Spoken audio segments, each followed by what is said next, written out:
Hello दोस्तों, चलिए आज हम आपको पढ़ाएंगे 10th क्लास की फिजिक्स, जिसमें चैप्टर फर्स्ट है प्रकाश का परावर्तन। ये बहुत ही इम्पोर्टेंट चैप्टर है, इसमें 10 नंबर का एग्जाम में पूछा जाता है। तो हम स्टार्ट करेंगे प्रकाश के परावर्तन से। प्रकाश का परावर्तन क्या होता है?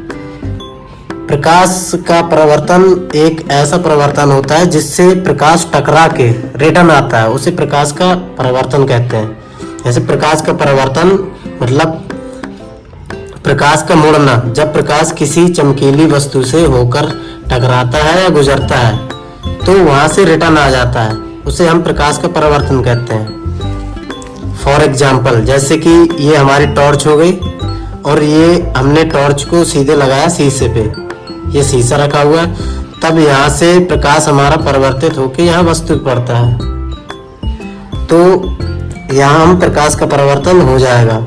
जैसे हम छोटे में जब छोटा सा शीशा लेके सूर्य की रोशनी में लगाते थे तो वहाँ से प्रकाश दूसरी ओर जाता था, उसे ही प्रकाश का परिवर्तन कहते हैं। अब प्रकाश क्या है?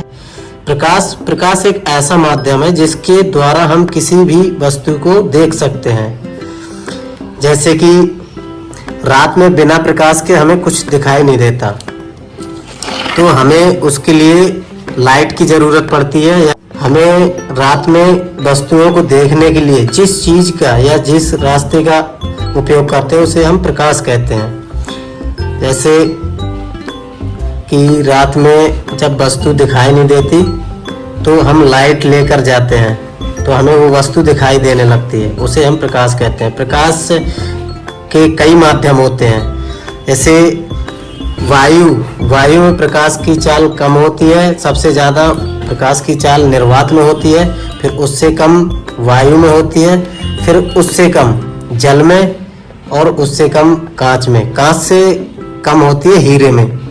ये इनकी चाल निम्न प्रकार की होती है।